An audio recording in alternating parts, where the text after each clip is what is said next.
Just waiting for 3 more, Chairman. Thank you. We'll give them 3 more minutes.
I think, given the time, we should start. So, Councillor Dorrell, you might just want to have your video working now. Thank you.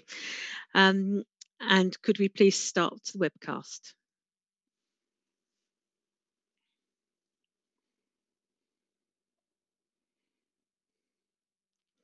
Hello and good evening. Good evening, councillors. Thank you. And welcome to tonight's meeting of the District Development Management Committee. For the sake of the webcasting thing, I'd like to ask Mr. Wardle to give the webcasting introduction, please. Thank you, Chairman. I'd like to remind everyone present that this virtual meeting will be broadcast live to the internet and will be capable of repeated viewing or other such use by third parties. Therefore, by participating in this virtual meeting, you are consenting to being filmed and to the possible use of those images and sound recordings for webcasting and/or training purposes. If members of the public do not wish to have their image captured, they should ensure that their video setting throughout the virtual meeting is turned off and set to audio only. Please be aware that if we are disrupted by technical difficulties that cannot be overcome, then the chairman may need to adjourn the meeting. Thank you very much indeed. And for the webcast, I'd just like to introduce the people who are here this evening.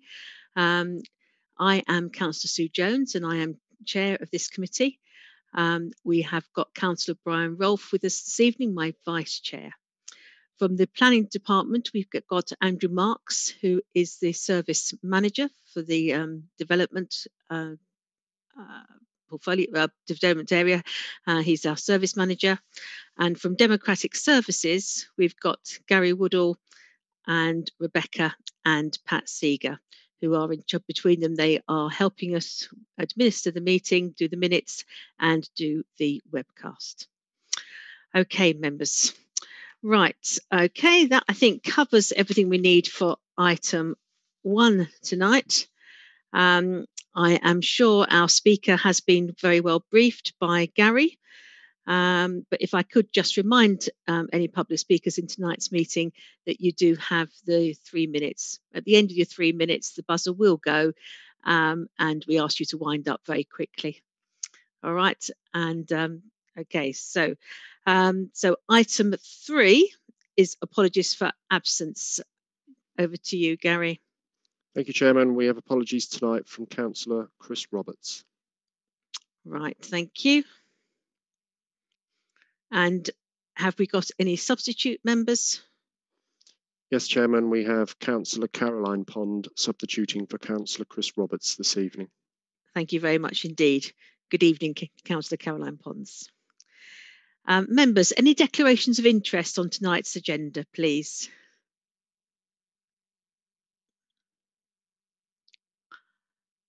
Okay, I can't see any hands waving at me. I should at this point, sorry members, I did forget to actually state clearly at the beginning of my introduction that I will be a voting chairman this evening. Councillors, unfortunately, we haven't been able to get the minutes ready in front of this meeting. With the Christmas break and the demands on the Democratic Services at the moment, they haven't been able to be, they are out. We have been just proofreading them. We haven't been able to bring them to this meeting, so they will be available for our next meeting. Which takes us on to item 7, which is our normal policy briefing note about the significance of the Epping Forest District local plan submission version. So that is for to be noted and taken into account when we're discussing the application tonight. And then we move on to item 8. And I'm going to hand straight over to Andrew Marks, who is going to introduce the item to us and talk us through the application. This is application EPF 2007/20. Highbury Cottage, 51 Coppice Road, Thaydon Boys. Thank you, Andrew.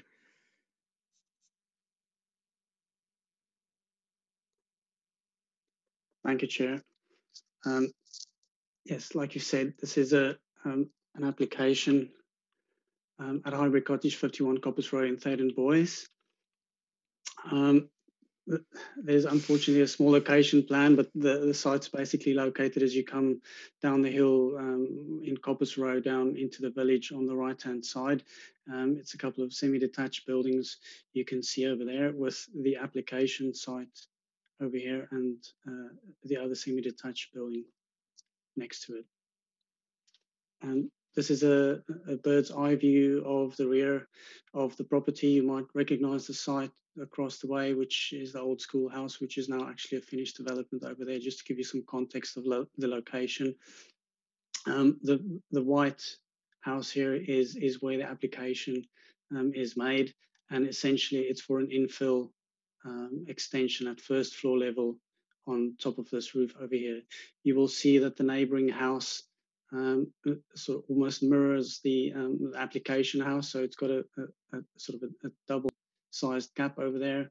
You will see both of the semi-detached buildings have got windows in the back over there. I will mention now that old plans and drawings, as well as information submitted during the application process, confirms that that building here is a bathroom. And that'll become, or the reason for me mentioning that now will become apparent in a moment. This is unfortunately, it's flipped around from the previous bird's eye view. So this is actually the rear of the property over here. That just shows you the existing layout at first floor level, and then the extension as proposed over here The reason why we're showing this drawing over here is the blue lines over here represents the 45-degree angle test that we regularly do in terms of the BRE guidelines to determine whether an extension is going to have an impact on sunlight and daylight to an adjacent room, and it's standard for us to measure it to the center of an adjacent window. Just the existing roof plan and the proposed roof plan. You will note that the proposed extension just mimics the existing dormer windows found at the back. This is the proposed rear elevation, so with the proposed extension over there. And this is just a closer bird's eye view showing the neighbor's window over there and the area where the extension is proposed.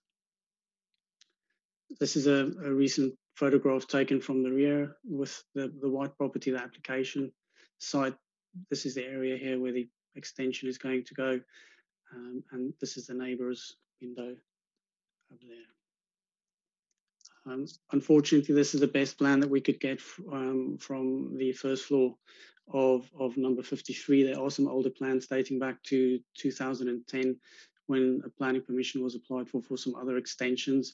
But what that does confirm, and again, unfortunately, this plan has been flipped around, but this over here is the window that I was showing you in the photographs before. So this is the rear elevation over here, and perhaps if I just flick back, so that window over there. So it's the information that we have is that it is a bathroom, and certainly all the plans and drawings shown to us on previous planning applications show that to be a bathroom. This is a view taken from the adjacent or the neighbour's window, the bathroom window. And over here you will see the area where the extension is proposed. I'll perhaps just go back to this and then just talk you through the report quickly. So the recommendation is for approval of the application, subject to 3 conditions. 2 of the standard conditions, that's just about time of implementation. The second, compliance with drawings, and then we're also asking that materials match the existing building. Now, officers have assessed this in terms of design. We don't have any objection against the proposal. The main issue, as you've probably gathered from my presentation, is the neighbour's window, and the new extension will clearly infringe on the 45-degree line, so will result in a reduction in sunlight and daylight. However, the council's policies are clear that we look at loss of sunlight and daylight to habitable rooms, and a bathroom, in terms of our policy, is not a habitable room, and therefore, broadly speaking, we find that the loss of light to be acceptable. Now, we had 2 objections on this application. The one is from the neighbour at number 53, which objected to in terms of loss of light and loss of outlook. Now, so we've not considered that outlook or loss of privacy is an issue. Also overlooking, there won't be any side windows, so it is only loss of light that we're looking at. And as we've said, we agree that there will be a loss of sunlight and daylight, but it will be to a bathroom. We also had an objection from Theydon Boyce Parish Council. They objected on similar grounds, infilling the space between the 2 properties and causing a sense of enclosure. But I think it would be hard for us to justify that you would have a sense of enclosure out of a bathroom window. Now, I don't know if members have had the opportunity to watch the original planning committee meeting, but obviously there we had an objector speaking that said that they were in the process of converting this room here to a bedroom. We have been in touch with the neighbour over the last week or so asking for confirmation of the status of those works, and we've not had any response back other than to say that or we've asked them specifically to confirm that it's not a bathroom anymore, but we've not had a response to that. So just to conclude then, the recommendation is to approve planning permission whilst acknowledging that there will be a loss of sunlight and daylight to the bathroom window over there. Thank you, members. Thank you, Andrew. We do have one speaker on this item. The speaker is Kelly Holland, who is the applicant. Good evening. Evening. Okay, if you'd like to start. My internal house renovation started at the end of June, and by the end of August, the main works were complete. I communicated with number 53 about ongoing works and apologised for any inconvenience and especially the noise on busy days, just as any neighbour would. Before having plans drawn up, I spoke with number 53 on the 15th of August to run through the proposed plans and also to see if they would be interested in continuing the rear first floor extension across. If they were, I offered to pay to have plans drawn up for them for future use. However, before declining, they stated the following: if we went ahead with extending, then we would have to change the whole layout of upstairs, as that's our only bathroom. This being understandable, they would not be joining me in a joint application. Therefore, when my application was rejected, it left me a little bemused, as I had received no further communication from them on the matter, and even more so when I found out that they opposed my application on the grounds that their neighbouring room was a dwelling. I believe this to be false information provided to the council, and that the parish council had been misled in making their initial decision prior to the first meeting on the 25th of November. I would like to reinforce the fact that knowledge of said property has been familiar to me for the last 26 years, and I have personally seen the internal changes. Since the previous owner's refurbishment, their back room has been a bathroom and it remains a bathroom. These floor plans are clearly seen. Please refer to image 1. I would also like to state that the rear of these semi-detached properties is south-facing. Please refer to image 2, which shows the sunlight at each hours across the flat roofs. Despite number 53 stating in the meeting on the 25th that they had a skip arriving in a couple of weeks and the sink was in the hallway, as yet no works have begun, no skip has arrived, and I can clearly hear that it is still a bathroom. They also stated that they would be overlooked in their garden, but surely all houses in a populated residential area are able to see into a neighbour's garden from an upper window. Below, I have submitted a photo showing the existing view from my bedroom window. Please see image 3. Please let me clarify the following. The neighbouring window is a non-habitable window to a bathroom, which under the sunlight and daylight regulation and guidance is not a room that needs to be considered. Finally, I would like to bring to your attention an important point, a comment made by a member of the council during the last meeting stating that if decisions were to be based on the fact that the opposer intends to make changes to a room in their house, anybody could claim to be doing so if they didn't like somebody's planning application. Therefore, the council would have to change the way all applications were perceived. The room is not a dwelling. A decision by the council should be made on that basis. To conclude the points raised, I ask the committee members follow the officer's guidance recommendation for approval. Thank you very much for your time. Thank you. Thanks very much indeed. Right, members, as you've heard, there is an officer recommendation to grant planning permission. I can see that Councillor Phillip is indicating. Councillor Phillip. Thank you, Chairman. I thought I should, since I was one of the people who asked for it to come up to District Development. The reason I asked for it to come to District Development was that it was not clear at Plans East the exact legal basis on which we had to assess the application in terms of the potential of the next door room. Had it been a bathroom, was it in the process of being changed, or was it fully changed? I thank the officers for the update in the report, which makes it quite clear that unless the room next door is fully converted to a habitable room, we have to take it at its last usage and determine the application on that basis. That makes things very much clearer. I'm also grateful to the officers for having tried to get confirmation from the neighbour of the status of the room. In the absence of that, we have no option other than believe that it is still a bathroom.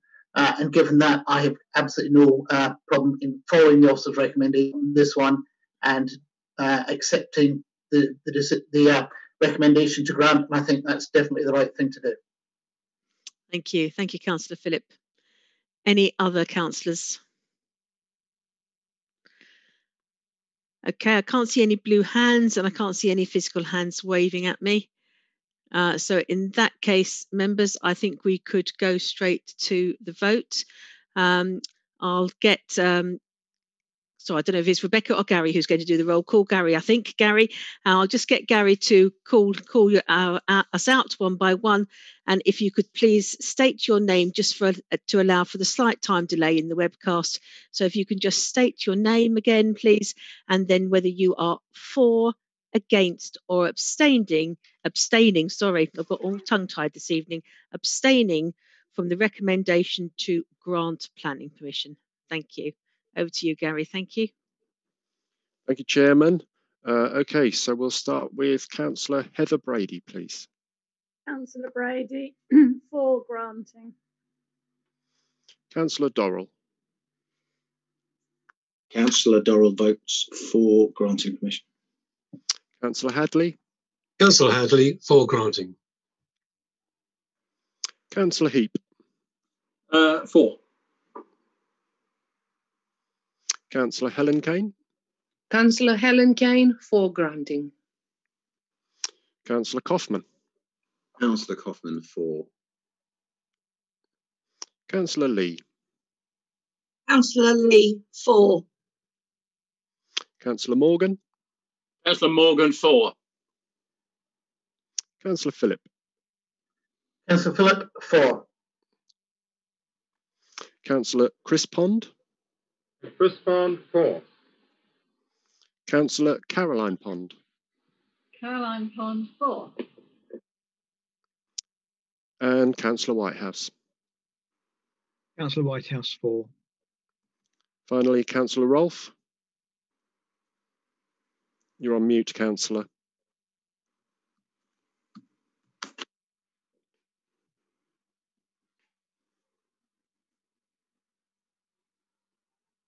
Councillor Rolfe, for.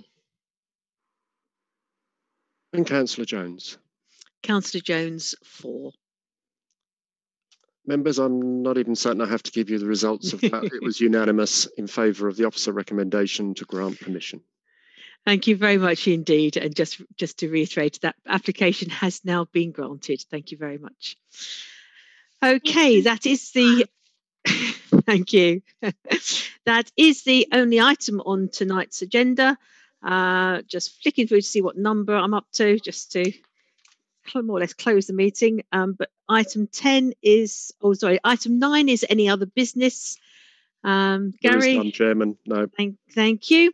And there is no reason to anything to be heard under the exclusion of public and press. So I am able to close the meeting, members, at 9:20. Thank you very much indeed for your time. Thank you, members. It's 11:20, Chairman. What did I say? You said 9:20. Oh, it's 19:20. 19:20. You just gained 2 hours. There we are. And I think at that point we better stop the webcast. Yeah, man. Good night. Okay.